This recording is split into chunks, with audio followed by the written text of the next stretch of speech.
This is the Cyprus News Digest with Rosie Haralambous.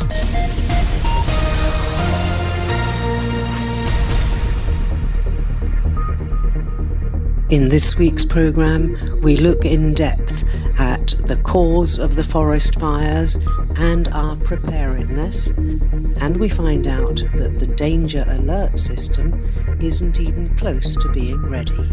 Primary importance, of course, is to prevent the fire from reaching the villages.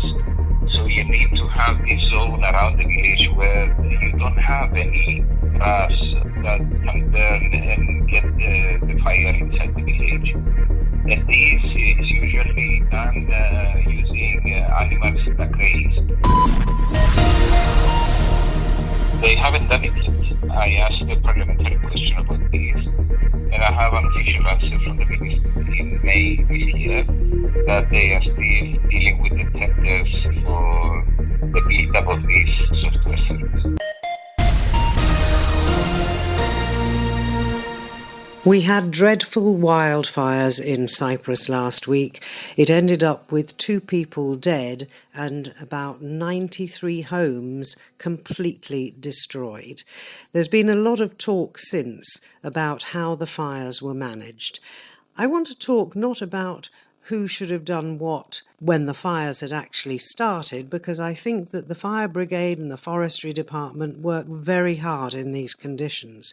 However, why do we keep having wildfires? I think it's very much to do with what we do or perhaps don't do in terms of preparing the land to not be as vulnerable. So I've asked Greens MP and former Environment Commissioner Bambos Theobemptou to join me to see whether there's any truth in my ideas. Bambos, you heard what I just said. I do believe that these fires spread so quickly when the wind is up, because there's far too much dry grasses and so on lying on the ground under the trees. Should we not be trying to clear that up so this doesn't happen again?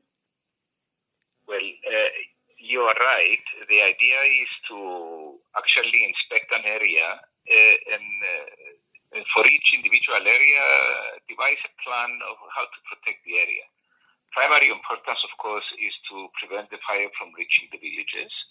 So you need to have this zone around the village where you don't have any grass that can burn and get the fire inside the village.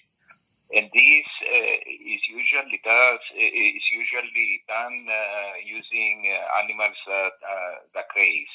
So you get the grazing animals, you walk them through a corridor all around the village, and that way you clear all the grass around springtime so that you don't have any fuel for the fire to spread into the village. Now that used to happen pretty regularly, but you don't see it so often now. Is that because we have fewer farmers grazing public land?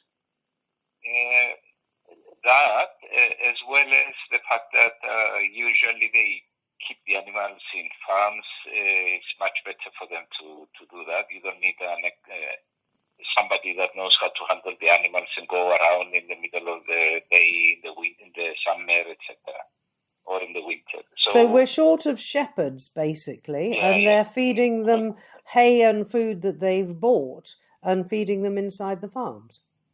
Yeah, but this is, I've said this many times over the radio, and people look at me in amazement, what are you talking about?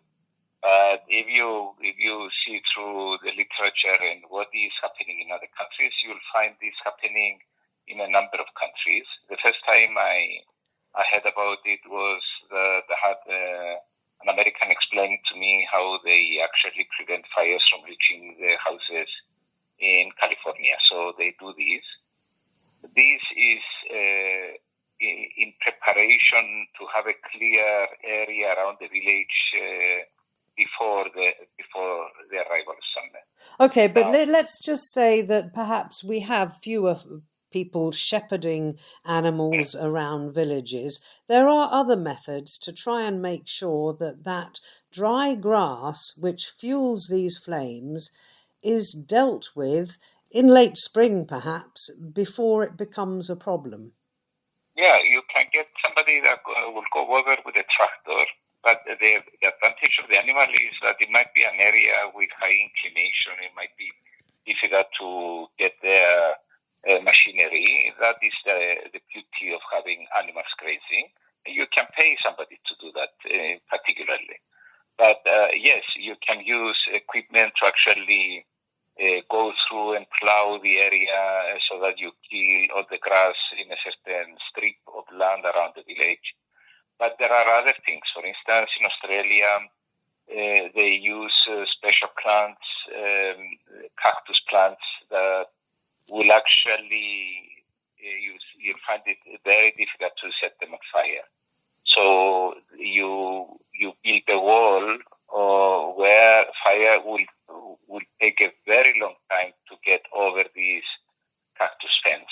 So that is a very good method also for eliminating or making it difficult to spread. So in strategic points, you plant a row of these plants in order to prevent the fire to go through. Well, and it also gives the authorities and the fire service and whoever's going to go out and fight the blazes time to get there, because the other problem in Cyprus, you talk about hilly areas and so on, but a lot of the villages are very hard to get to anyway, with vehicles carrying water and so on.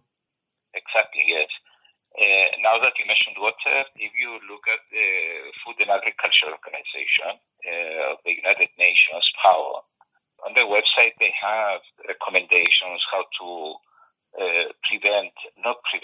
how to make it easy for a fire service to actually put out forest fire. What they are recommending is on hilly areas, you build a cement tank on the top of the hill.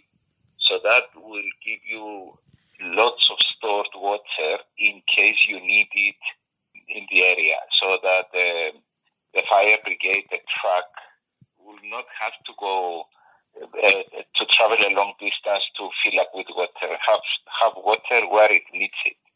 So this is another way to have to take precautionary measures. You build water tanks in strategic points so that if you have a fire, you have a lot of water available near you. Yeah, and then we come to, of course, the water problem that we've got anyway. I was reading today that our dams, some of them are less than 10% full. So where would this water come from if we have, let's say, a dry winter? We haven't got the water to fill those tanks. Yeah, but you realize that you fill it once, and it will be there for a long time. Remember that we do have an issue with water in Cyprus, but we still water the grass in golf courses, and we still fill up thousands and thousands of swimming pools in Cyprus. Yeah, don't get me started on that. It's really surely high time for us to actually ban the building of more private swimming pools, I think. That won't be very popular with those who can afford to build them, but there you go. Now, the other thing I want to ask you, Bambos, is about the actual firefighting facilities. I come from a village in the south of England which has a volunteer-run fire station with a fire engine and a volunteer-run lifeboat station with a lifeboat. And if the flare goes up, you know, it's calling the lifeboatmen, and they all jump in their cars, they run to the boat, and they go and rescue people in danger at sea. If the bang goes off, you know that that's the fire warning, and all the firemen in the village race to the fire station, get in the engine, and go and fight the fire. Why can't we do something like that here? If we had one fire truck properly manned with a properly trained staff of, let's say, 6 volunteers, then we could tackle it and give time for the other professional firefighters to get there. You're absolutely right. We discussed this many times in Parliament. We actually voted in a law that allows the fire service to train volunteers in various villages how to put out the fire. The law about the the emergency messages that would reach every mobile in the area. It's the 112 service, emergency service, was voted in terms of the obligation of the ministry to have this service in 2022. Where is it? They haven't done it yet. I asked a parliamentary question about this, and I have an official answer from the minister in May this year that they are still dealing with the tenders for the build-up of this software service. So we don't have that. That's why the villages rang the church bells, and in actual fact, it's only the bells that were manually rang that actually worked, because the electric ones, they lost electricity and they didn't have a way to ring the church bells. So it's a mess, if you ask me. And we talk about preventive measures and actions to take, etc., etc. And the responsibility for doing that belongs to the district officer. It's in the Ministry of Interior. It's them that they had to go to every village around Cyprus and look at the village, the area, and recommend and take and train and do all these things in order to prevent or at least minimizing any damages if you have wildfires. Assess the preparedness, and it was very clear that most places were not prepared. While you're talking about the district officers, correct me if I'm wrong, they're the ones also, are they not, who have the responsibility for making sure that areas are clear of dry grasses and so on. Now, you don't see them out doing that. Who's supposed? I mean, they are supposed to make it happen. Who actually does the work? It's supposed to be the Ministry of Interior. So the Ministry of Interior, the fire service, was under the Ministry of Interior, and they were dealing with everything like that. In the 1990s, they moved the actual fire service to the Ministry of Justice. But the other duties of taking preventive measures and looking at each area, recommending to the villages what to do and the training and everything, it remained with the district officer.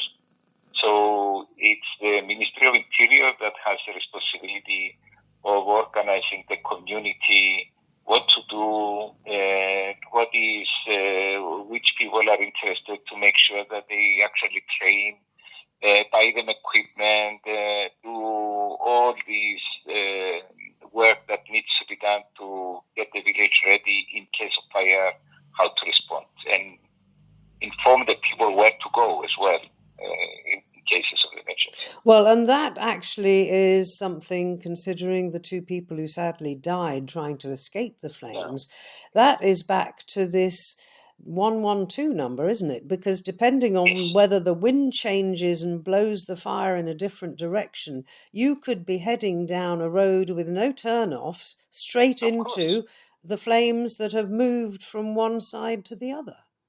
Yeah, and actually the road that they took, they took the wrong road, and they were driving in the wrong direction. But if you have a properly prepared area, people in the area would know where to go. I mean, for instance, usually the school has a football pitch where it's safe to be there, or the football pitch in, for instance, of the village, the area, or whatever. That is a safe place to be. A school has rooms, it has water, and it has an open area which is safe from fires, etc. So that will also allow, it will get people to go there instead of driving in the roads and filling up all the roads and preventing the fire truck from driving towards a village with, otherwise the road would be blocked with cars like it happened now.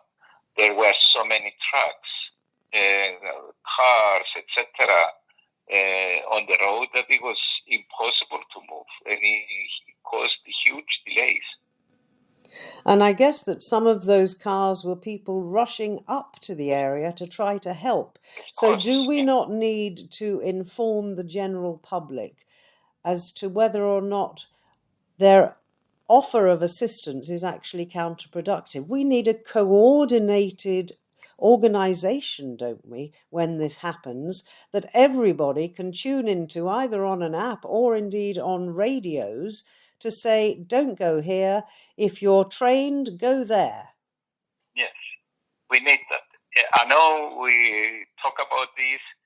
It's common sense to have this.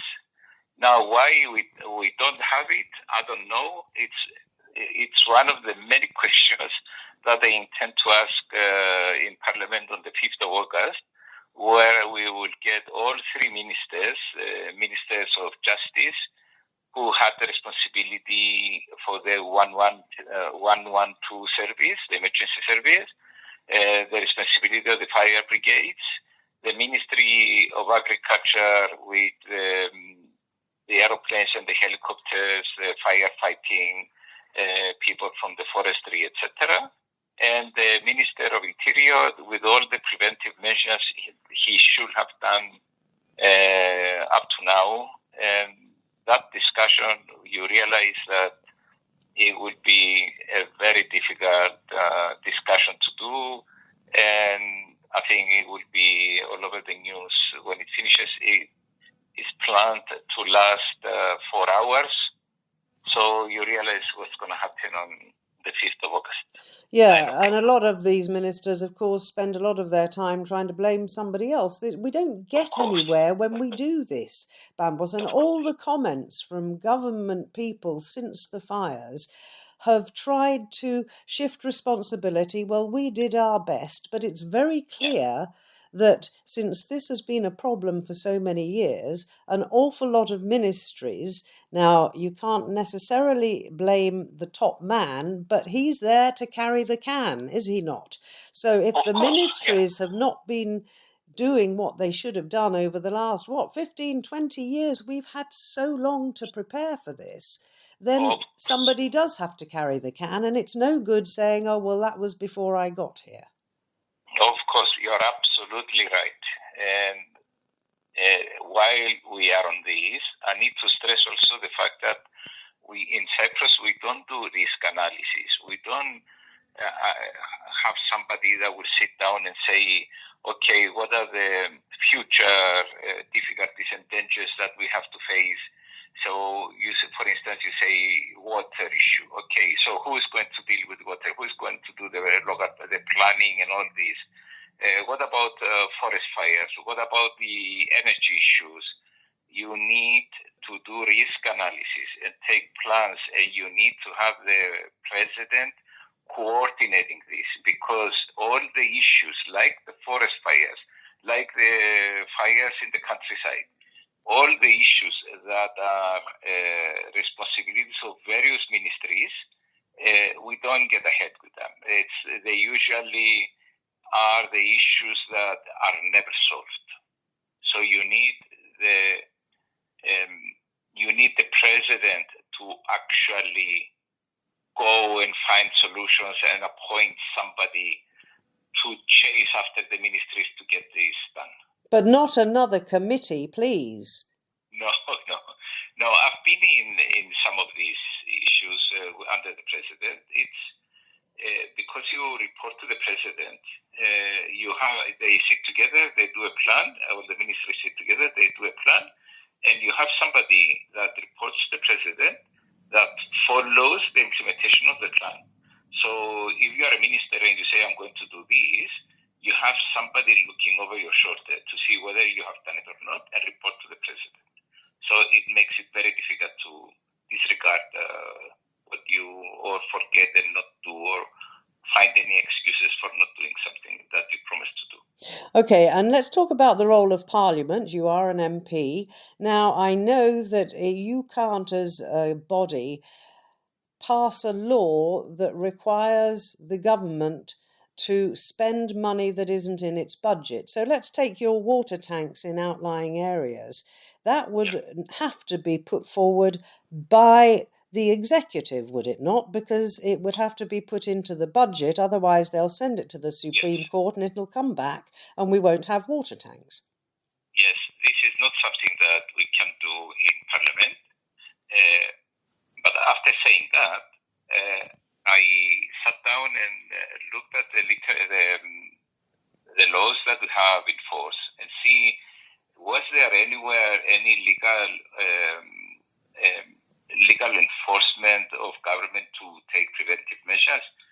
And from what I have found, I found the law that we voted, I think was this year, and it had no obligation to do preventive measures in the law in fires in the countryside. So what I have done is I prepared an amendment to the law. Nothing will happen now until Parliament starts working again in September. But the idea is I'm going to try and amend the law to get the government to actually take preventive measures. And you realize, as you have said rightly so, that I cannot do a change in the law that will increase the cost in government.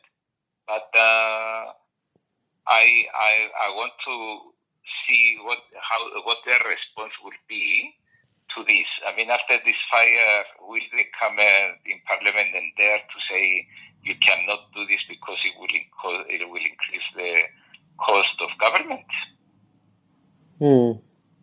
This is very interesting, and we will see in September how this will develop. Right, and then you mentioned helicopters and aeroplanes, and we got help from some countries. Mm-hmm. Do we have enough firefighting equipment in terms of fire engines, helicopters, and so on and so forth? And do we have the trained people to man these things when needed? I will say yes, we have, but the difficulty here is that, for instance, we have the advantage of having helicopter is that it will go to a nearby dam, fill up, and come quickly back in the forest fire or in the fire, wherever that is. If you have an aeroplane, the aeroplane can get a lot of water, but it needs a lot of time to go out to the sea, fill up, and come back. So it's not easy to say what I have done is correct or not correct or enough or not enough. You need to actually do a very serious study as to what type of measures, what type of aeroplanes, helicopters, etc. you need to have in order to fight forest fires. I think a mixture of the two is the best, but how many of each, I don't know. And I have yet to see any serious study on advantages, disadvantages, problems that we usually face, possibilities and all that, landing strips, so that we decide in a scientific way how many helicopters, what type of helicopters, how many aeroplanes, what type of aeroplanes, where they will fill up, etc., etc. We haven't done that yet. And that brings us back, of course, to the water problem and whether or not the dams will have enough water in them to actually do that. Let me ask you one other thing.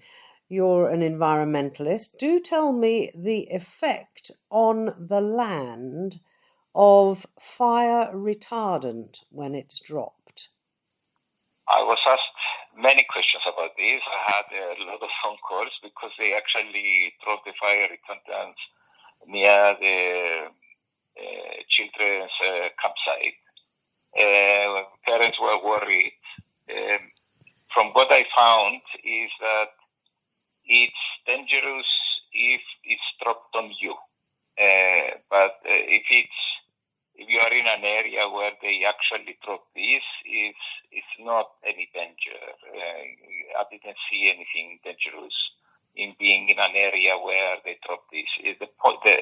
From what I found, because it's a mixture of chemicals and substances that they have, and it's not easy to know. You don't know what they have.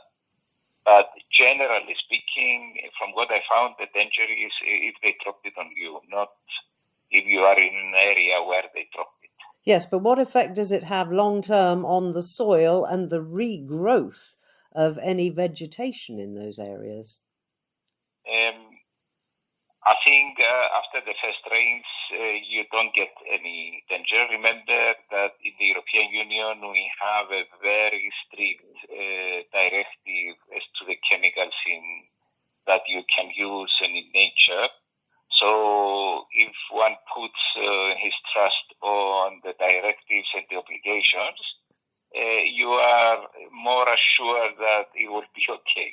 But I can't say for sure. It's something that it's not easy to find out because first of all we don't know what they use. Should we not find out when people come, especially from other countries, and drop retardants to find out exactly what's in those? And have we not ever studied, thinking back to the Solea fire a few years ago, they used retardants there, didn't they? Has anybody studied whether or not areas where retardants were used have grown back the same way that areas where they weren't used have? No, I think that would be an excellent question to ask the ministry. So it's something that we need to look into because, as I said, I had a lot of questions from people calling me, and I truly don't know the answer. So I need to ask officially and get the answer from the ministry, and that would be the Ministry of Agriculture. But in the meantime, all those three ministers are hopefully preparing to face all of you guys in Parliament on August the 5th, because I think people definitely, Bambos, need answers. And they need action. Yes, we need to. We never had a disaster like this before. This is the second time. The first time was during the invasion in 1974. And it's after that, we are talking about 120 square kilometers. So you realize that it's a huge area. It's the biggest one we have. Well, and that brings me, sorry to interrupt, but you mentioned 1974. The other thing that completely shocked me, very quickly, we're running out of time, was the fact that the authorities in the north, our compatriots, the Turkish Cypriots, offered helicopters, ground forces and everything else, and we said, no thanks, we can manage. What do people who've lost their homes think about that? Yes, I understand because I had a lot of announcements over the radio and the Facebook that please don't come up, we have everything we need, etc. But I understand, and it wasn't necessary for anybody to run up there, either Greek Cypriot or Turkish Cypriots or whatever. But if they offered us help with aeroplanes or helicopters or whatever, then I'm really surprised that we said no. I mean, it's something I don't understand why. We'll have to leave it there, Bambos. Always a pleasure talking to you. Let's keep our fingers crossed for cooler weather, a decent amount of rain in the autumn and winter, and no more fires. Many thanks for telling us your views on this terrible, terrible tragedy. Thank you for the opportunity. You realize that in every August we get the summer rain, so we are going to get that, and that will put out a lot of ashes, and it will give us a very short breathing space until we get the first rains in October. Bambos Theobemtru, former Commissioner for the Environment and MP for the Greens Party, joining us to talk about that dreadful fire, well, several fires that devastated our countryside last week.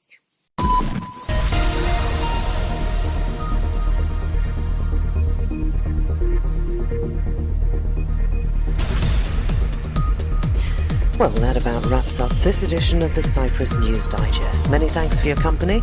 Hope you'll join me next week. Till we meet again, take care and God bless. Bye-bye now.